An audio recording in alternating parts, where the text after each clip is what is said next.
थोड़ी सी आकृति जो तुलसी जी का स्वरूप होता है, पत्र नहीं, जो उनकी डाल होती है, उसमें आगे थोड़ा रुई का फुआ लगा के शुद्ध देसी घी अर्पित करके और अग्नि प्रज्वलित करके बद्री विशाल भगवान की आरती कीजिएगा। ठाकुर जी को बहुत प्रिय लगती है तुलसी के द्वारा की गई आरती।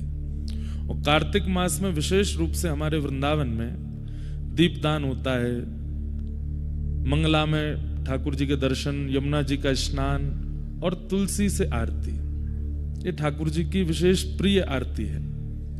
कहते हैं कि जबरदस्ती तोड़ना नहीं, कहीं सूखी तुलसी जी का पौधा हो, उसकी सूखी हुई टहनी हो, उससे आरती कीजिए। कितने एकादशी, कितने पूर्व के किए गए हमारे सत्पुण्य सबका लाभ प्राप्त होता है वह आरती करने से। ठाकुर जी परम प्रसन्न होते हैं। उसमें भी आप लोग साक्षात भू वैकुंठ, पृथ्वी के वैकुंठ बद्रीनाथ में बैठे। बंधुओं, ये स्थान मूल रूप से तो महादेव का है। अगर आप यहां संकल्प लेंगे तो संकल्प में ब्राह्मण देवता आपके जब संकल्प बोलेंगे तो उसमें केदार खंडे, इसको केदार खंड कहते हैं, ये केदार खंड है। यहां पर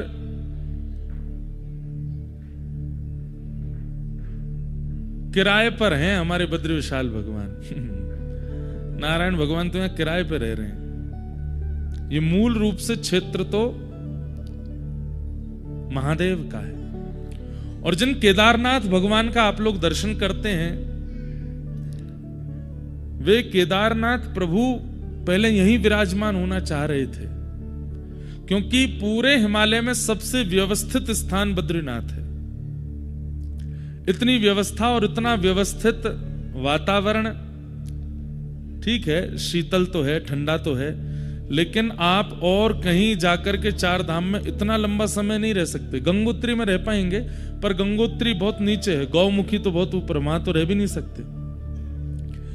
तो मूल रूप से चार धामों में बद्रीनाथ जो है ये व्यवस्थित है, यहां पर निवास किया जा सकता है। केदारनाथ में आप ज्यादा दिन नहीं रुक पाएंगे, व्यवस्था इतनी नहीं है। यमुनोत्री में ज्यादा समय नहीं रुक पाएंगे, व्यवस्था नहीं है। गंगोत्री में गौमुखी, जहां से गंगा जी प्रकट है, वहां नहीं रुक पाएंगे।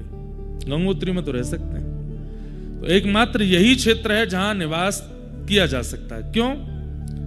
नर नारायण पर्वत की सन्निधि में मध्य में ये समतल भूमि है जहां पर हम लोग बैठे। तो महादेव ने इसी भूमि का चयन किया, हम यहां विराजेंगे। लेकिन नारायण भगवान ने बोली आपसे पहले हमारी दृष्टि पड़ चुकी है यहां पे, हम इसको चुनेंगे। महादेव बोले आपको क्या करना है यहां पे? आप वैकुंठ में रहिए, तीनों लोकों के अधिपति आप, तो पूरी दुनिया में राज कर सकते हैं, लेकिन नाथ ये तप की भूमि है और आपको तप करना नहीं है, तो आप क्यों आएंगे? बोले नहीं, हमें भी तप करना है।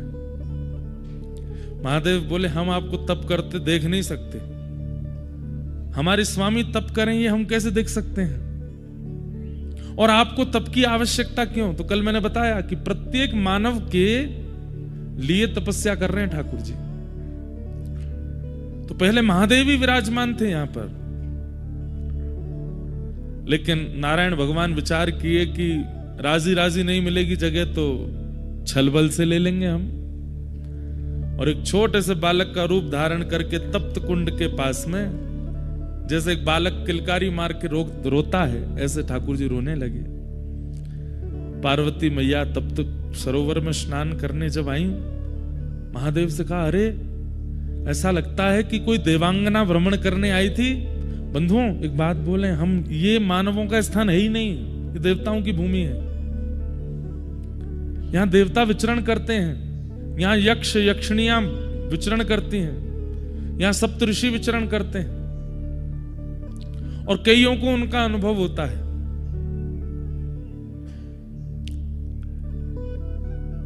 बस कभी अनुभव हो उससे डरिएगा नहीं। जैसे ही अनुभव हो कि कुछ विचित्र है, या तो छोटे कद का कोई दिख रहा है या बहुत विशाल कद का कोई दिखा, तो नारायण नारायण नारायण नारायण नारायण बस बोलते रहिएगा, डरिएगा नहीं, भयभीत मत होइएगा, क्योंकि ये भूमि उन्हीं की है, उनका यहाँ पर स्वाभाविक दिख जाना हो सकता है हो, और जून जुलाई के महीने में तो शायद होता ही नहीं है, क्योंकि भीड़ इतनी होती है। अभी यहाँ बहुत संख्या कम है, मेरे हिसाब से 2-2.5 हजार लोग भी नहीं होंगे पूरे बद्रीनाथ में। इतनी कम संख्या जब होती है तो निश्चित है कि देवजन्य आ ही जाते हैं। तो हो सकता है कि जो यहाँ निवास कर रहे हो उनको कुछ अनुभव हो जाए, वो बात अलग है। कोई घोड़ा बेच के सो जाता है तो उसको तो क्या ही अनुभव होगा, पर किसी को अनुभव हो जाए तो भयभीत मत होना, विचलित मत होना, भागना नहीं डर के, बस हाथ जोड़ करके नारायण नारायण नारायण, और थोड़ी सुध बुध रहे तो जो दिखें उनसे प्रार्थना कर लीजिएगा कि आप आए, बड़ी कृपा। अब उनसे भी प्रार्थना कीजिए कि वो भी अनुग्रह करा दें। होगा कोई अनुभव सूक्ष्म रूप का ही, लेकिन होगा जरूर। हमें हो चुका है, इसलिए हम बता रहे हैं आपको, घबराइएगा नहीं। तो ये तो देवांगनाओं की भूमि है, देवताओं की भूमि है। तो छोटे से बालक को देख के पार्वती जी महादेव के पास गई और जाकर के बोली, ऐसा लगता है कोई देवी अपना बालक छोड़ गई है यहीं पे, हम इसका पालन पोषण करेंगे। महादेव बोले रुक जाओ, मुझे तो ये बालक मायावी लगता है। इतनी भयानक कड़कड़ाटी ठंड में कोई माँ अपना बालक कैसे छोड़ के जा सकती है, वो भी देवी। अब भाई इंसानों की बात तो कुछ भी, इंसान तो कुछ भी कर सकते हैं, पर देवी देवता। पार्वती जी बोली आप हर जगह अपना ज्यादा दिमाग मत लगाया कीजिए, हो सकता है भूल गया हो कोई, ऐसे नहीं होता, ये मायावी बालक है, हम इसको नहीं लेंगे। पार्वती जी बोली नहीं, हम तो इसको रखेंगे। और जहां बद्री विशाल भगवान विराजमान है वहीं पर उनको विराजमान कर दिया, और खेलने के लिए बद्री फल यानी कि बेर, बद्री का मतलब क्या होता है, बेर। इसको बद्रीनाथ क्यों कहते हैं, 2 कथाएं हैं, सुनिएगा दोनों। तो बद्री फल यानी कि बेर, वो गेंद की आकृति का होता है।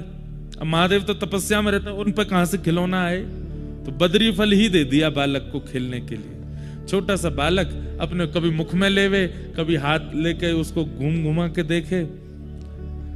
पार्वती जी तो बड़ी आनंद में है, लेकिन महादेव कह रहे हैं हमको पता नहीं क्यों जब से ये बालक आया है तब से हमको ऐसा लग रहा है कि कोई माया है। पार्वती जी छोड़ो, आप तो ऐसे सोचते रहे, चलिए तप्त सरोवर में स्नान करके आते हैं। महादेव बोले इसको भी ले चलो, नहीं नहीं बाहर सर्दी बहुत है, हम इसको नहीं लेके जाएंगे, हम चलते हैं। दोनों गए, स्नान करके जैसे लौटे तो कपाट बंद। पार्वती जी बोली इतने बड़े बड़े दरवाजे बंद कैसे हुए। महादेव बोले हमको तो पहले ही लग रहा था वो बालक मायावी है। जैसे ही दोनों दरवाजे खोले तो खुले नहीं। खूब प्रयास किया, महादेव ने क्रोध में भर करके जैसे ही अपने भुजा का प्रहार किया तो द्वार जैसे ही खुला, आहा, शांताकारं भुजगशयनं पद्मनाभं सुरेशम। जो शेष शैया पर शयन करते हैं, शांत जिनका आकार है, पद्मनाभ जो हैं जिनकी नाभि से कमल प्रकट होता है। एक बात आपको बताएं, कमल ब्रह्मा की रचना नहीं है, कमल भगवान की रचना है, इसलिए भगवान को बहुत प्रिय है। ब्रह्मा जी ने पूरी सृष्टि बनाई, मुझे आपको बनाया, पर कमल ब्रह्मा ने नहीं बनाया। इसलिए आप चाहे जो भी कुछ प्रस्तुत कीजिए, ठाकुर जी की प्रस्तुति में वो वस्तु अति प्रिय है जो ठाकुर जी ने बनाई है, या लक्ष्मी जी ने बनाई है, या किशोरी जी ने बनाई है, या महादेव से प्रकट हुई है। कमल भगवान से प्रकट हुआ है, बल्कि विधाता कमल नहीं बनाते, कमल विधाता को जन्म देता है, कमल पर विधाता आते हैं। विश्वाधारम, पूरे विश्व के आधार जो हैं, ऐसे वेद वर्णम शुभांगम लक्ष्मीकांतम कमल नयनम योग भीर ध्यान गम्यम वंदे विष्णुम भव भयहरम सर्वलोकैकनाथम। ऐसे ठाकुर जी प्रकट हो गए और दोनों भुजा अपने घुटने पर रखी हैं और तपस्या की मुद्रा में ठाकुर जी विराज गए। महादेव हाथ जोड़ के बोले, भगवान आपको तप की आवश्यकता क्यों है? किसकी प्राप्ति करना चाहते हैं? किसी की नहीं, बस मानवों के सुख के लिए तप करना है। ये संसार के जीवात्मा प्रसन्न रहे, ये संसार के जीवात्मा कर्मफल प्राप्त करें, उनके लिए तप करना है। तो बदरी फल से जो बालक खेलते खेलते नारायण के रूप में प्रकट हो गए, इसलिए भी इनका नाम बद्रीनाथ है। दूसरा भाव, पूरे विश्व में नारायण जहां भी गए हैं लक्ष्मी साथ गई, यहां पे नहीं आई। क्यों? तपस्या में पत्नी साथ नहीं आएगी। उसके पीछे कारण क्या है? यहां पर भगवान बोले, भैया हम तप करेंगे, गृहस्थाश्रम थोड़ी निभाना है। यहां पर लक्ष्मी जी से कहा, आप वैकुंठ में रहिए, हम यहां तप की मुद्रा में विराज रहे हैं। ऐसे ही रो रहे थे बद्रीनाथ भगवान भी, बद्री फल दे दो बालक को। तो क्या बता रहा था मैं? लक्ष्मी जी को भगवान बोले, देवी हम तप करेंगे, और तप के बीच में आप यदि हमारे साथ रहोगी, कभी कुछ सीरा बना लाओगी, लो बहुत ठंडा सीरा खा लो, कभी कुछ काढ़ा बना लाओगी, बहुत ठंडा कुछ काढ़ा पी लो, कभी सौल उड़ाओगी, कभी कंबल उड़ाओगी, कभी घी की मालिश करोगी, कभी गरम गरम जल लाओगी, कुछ करो, हमको तुम तप में देख तो पाओगी नहीं, इसलिए तुम वैकुंठ ही रहो, हमारे तप में विघ्न होगा। यहां के सेवायत बद्रीनाथ भगवान के स्पर्श करने वाले रावल जी को भी अधिकार नहीं है कि वो विवाह करें। वो भी आजीवन जब तक बद्रीनाथ भगवान की सेवा करेंगे वो भी ब्रह्मचर्य में रहेंगे, क्योंकि तपस्वी की सेवा ब्रह्मचारी ही कर सकता है। लेकिन लक्ष्मी जी से देखा नहीं गया। लक्ष्मी जी विचार करने लगी कि मैं क्या करूं, और तभी लक्ष्मी जी मन में विचार किया कि बदरी फल जो है, यानी कि बेर, ये जिस पेड़ पर लगता है उस पेड़ की तासील बहुत गर्म होती है। सबसे ठंडा वृक्ष होता है चंदन का, और सबसे गर्म वृक्षों में एक गर्म वृक्ष होता है बेर का। लक्ष्मी मैया ने विचार किया कि ठाकुर जी बैठे हैं, इतनी ठंडी वायु चल रही है, ब्यार चल रही है, बर्फ गिर रही है, मैं अपने नाथ को देख नहीं पा रही। तो जहां पर ठाकुर जी बैठे थे ठीक वहीं कमर लगा करके लक्ष्मी जी ने विचार किया, लक्ष्मी रूप में तो नहीं रह सकती, तब आप बदरी वृक्ष बन करके प्रकट हो गए, ताकि इनका स्पर्श रहेगा तो ठाकुर जी को ज्यादा शीतलता का अनुभव नहीं होगा। इसलिए बद्रीनाथ, बद्री यानी बेर, और यहां की बद्री यानी श्री लक्ष्मी ही बद्री वृक्ष बन के खड़ी हैं, इसलिए बद्रीनाथ माने लक्ष्मीनाथ, वही ठाकुर जी यहां विराजमान है। ऐसे श्री बद्रीनाथ। इस भूमि की इतनी सुंदरता का कारण क्या है? भागवत में वर्णन है। जब भगवान यहां पर तप करने के लिए बैठे, तो कोई भी तप करने बैठे सबसे पहले सिंहासन हिल जाता है इंद्र का। इंद्र सोचता है कि अब ये तप करके मेरे सिंहासन को लेंगे। इंद्र को यह नहीं पता कि वो त्रिलोकीनाथ हैं, वो चाहते हैं तो तुम सिंहासन पर बैठते हो, लेकिन फिर भी उसको चिंता हो गई। इंद्र ने एक ही बाण है उसके पास सबकी तपस्या भंग कराने का, कामदेव से जाकर के कहा, ये हमारे तप कर रहे हैं ठाकुर जी, इनको कहीं ना कहीं इंद्र की पदवी चाहिए, आप जाकर के कुछ योजना बनाओ। कामदेव बोले, तुम पे एक ही काम है, कोई भी तप करने बैठता है मुझे भेज देते हो। महादेव ने जला करके भस्म कर दिया था मुझको, नारद जी से तुमको कुछ हुआ, नारद जी के लिए भेज दिया, यही करते रहते हो। अभी भगवान तप कर रहे हैं, करने दो उनको। वो नहीं नहीं नहीं नहीं, देवलोक की रक्षा के लिए जाओ। तो कामदेव जब आता है, कोई ऐसा नहीं कि वो पुरुष, वो माहौल बनाता है ताकि चित्त में काम का प्रादुर्भाव हो। और माहौल के लिए उसने क्या किया? सुंदर पवन बहने लगी, सुंदर सुंदर वृक्ष प्रकट कर दिए इन पर्वतों पर, ऐसी सुंदरता फैला दी। यहां थोड़ी दूर पर फूलों की घाटी है, हेमकुंड साहिब जाते हैं वहां पर, ऐसे सुंदर पुष्प हैं, विश्व के सबसे सुंदर पुष्पों की घाटी है यहां पर।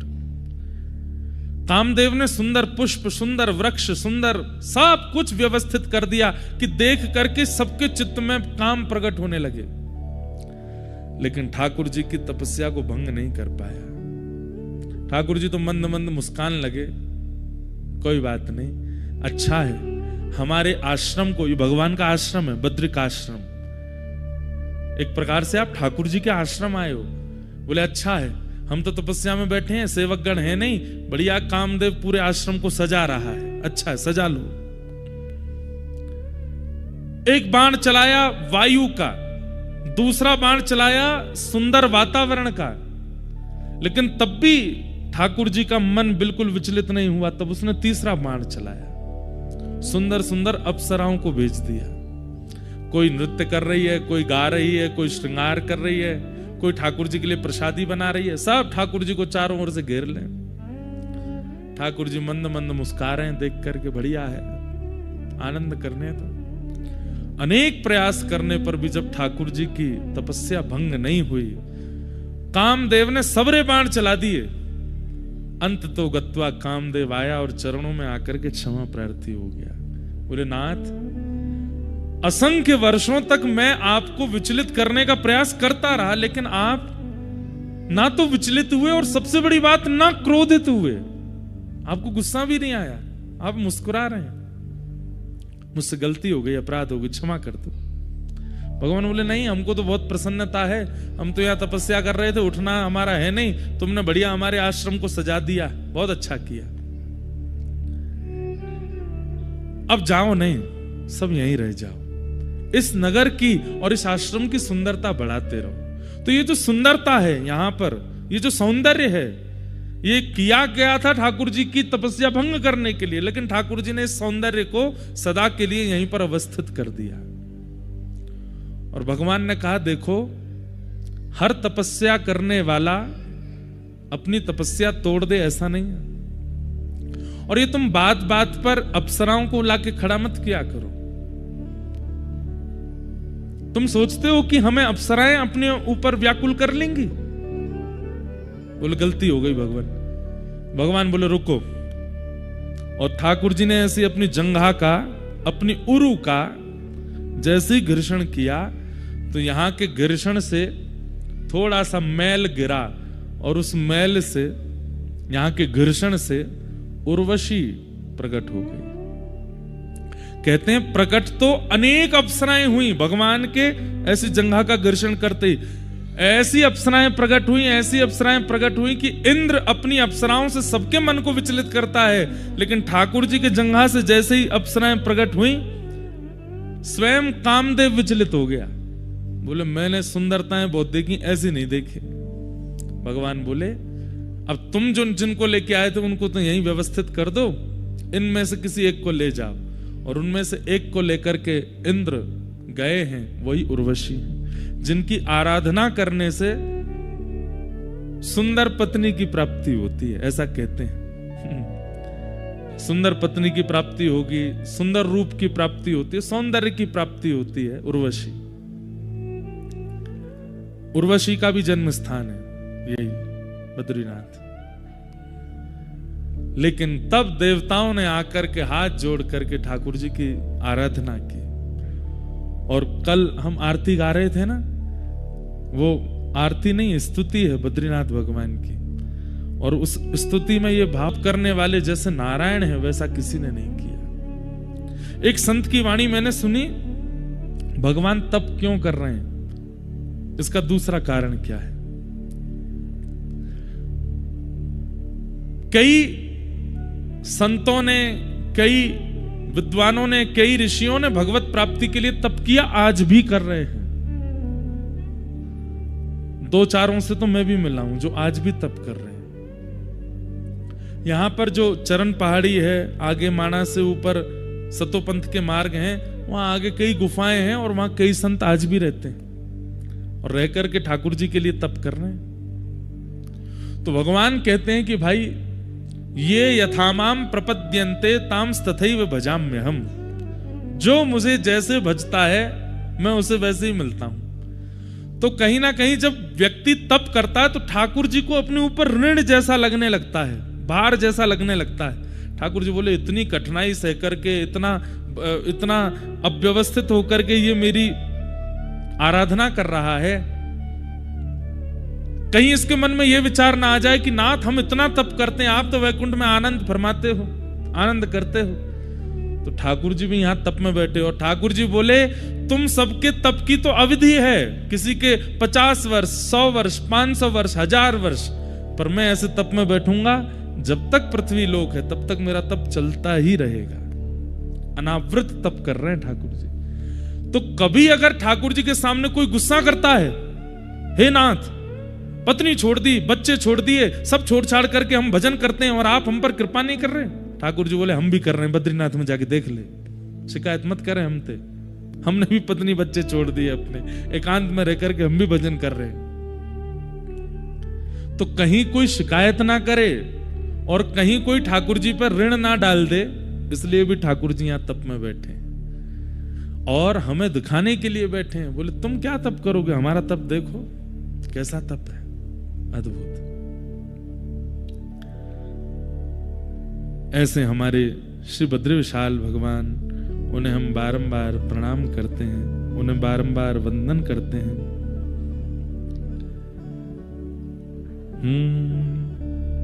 शक्ति गौरी गणेश सारद नारद मुनि उच्चारणम, योग ध्यान अपार लीला श्री बद्रीनाथ विश्वंभर, श्री बद्रीनाथ विश्वंभरम। इंद्र चंद्र कुबेर दिनकर धूप दीप निवेदितम, सिद्ध मुनि जन करत जय जय श्री बद्रीनाथ विश्वंभरम, श्री बद्रीनाथ विश्वंभरम, श्री बद्रीनाथ विश्वंभरम। और आशेष सुमिरन करत निस दिन, ध्यान धरत महेश्वरम, श्री वेद ब्रह्मा करत स्तुति, बद्रीनाथ विश्वंभरम, श्री बद्रीनाथ विश्वंभरम। कैलाश में एक देव निर्जन, शैल शिखर महेश्वरम, राजा युधिष्ठिर करत स्तुति, बद्रीनाथ विश्वंभरम, श्री बद्रीनाथ विश्वंभरम, श्री बद्रीनाथ विश्वंभरम। विश्वंभर, विश्व के जो पालक हैं, ऐसे श्री बद्रीनाथ भगवान, उन्हें हम बारंबार प्रणाम करते हैं, जिनकी आराधना यहाँ इंद्र भी करते हैं, चंद्र भी करते हैं, सूर्य भी करते हैं, कुबेर भी करते हैं, शेष भी करते हैं, महादेव भी करते हैं, यक्ष किन्नर सब आकर के यहाँ पर स्तुति करते हैं। ऐसे बद्री विशाल भगवान को हम बारंबार प्रणाम करते हैं। कितनी बात बताऊं, हमको तो आती रहती हैं कोई ना कोई बातें। स्वर्ग का मार्ग भी यही है। अच्छा, आज सुबह एक भावना चित्त में आई, स्वर्ग का रास्ता, यहीं से पांडव लोग गए थे स्वर्गारोहण को। स्वर्ग का रास्ता तो यह है, पर वैकुंठ का रास्ता, वैकुंठ का रास्ता कहां है बताओ, किसी को पता है? वैकुंठ का रास्ता शरीर, ये शरीर ही वैकुंठ दिलाता है। ये 4 पहिया गाड़ी होती है, वही ले जाती है कहीं ना कहीं। ऐसे ये 4 पहिया हैं हमारे, 2 हाथ 2 पैर, ये 2 आंखें, ये 2 हेडलाइट हैं हमारी। ये पेट्रोल डालने वाला जो टैंक होता है वो ये रहा, मुंह यहीं से जाता है सब। पेट जो है टैंक है, कोई गाड़ी की 50 लीटर होती है, कई 60 लीटर, कोई 80-90 लीटर, ऐसी हम सबके भी लीटर बने हुए हैं। कोई 2 रोटी, कोई 4 रोटी, कईयों के तो महाराज 18-18 रोटी चल जाती हैं, कई तो नाप के पाते हैं, इतनी चाहिए। आजकल तो ऐसे बच्चे नहीं है, पर हमने देखे हैं ऐसे भी, कब खिला दो। ऐसे ऐसे जीव हैं महाराज संसार में, भोजन का नाम ले दो और उनको भूख लगाती है। हमारे परिकर में भी हैं 2-4 ऐसे। यहां पे नहीं है, इधर मत देखना कहीं, वो आए नहीं है। क्यों नहीं आए? कोई बद्रीनाथ में भोजन मिलेगा ही नहीं। कम खाना होता है ना यहाँ पे। तो ये शरीर गाड़ी है, स्वर्ग का रास्ता। लोग बात कहते हैं, मेरे को फोन पे भी अभी बात कर रहे, बोले वहां तो स्वर्ग की सीढ़ियां दिखाई देती हैं। मैंने हाँ, आपने देखी? मैंने नहीं, मैंने वैकुंठ की देखी। अरे वैकुंठ की देखी आए? मैं स्वर्ग वाली से तो फिर भी उतर के आना पड़ता है कभी ना कभी, छिन्ने पुण्य मर्त लोकम विसंति। पर वैकुंठ की सीढ़ी देखने वाला, वैकुंठ जाने वाला दोबारा लौट के नहीं आता।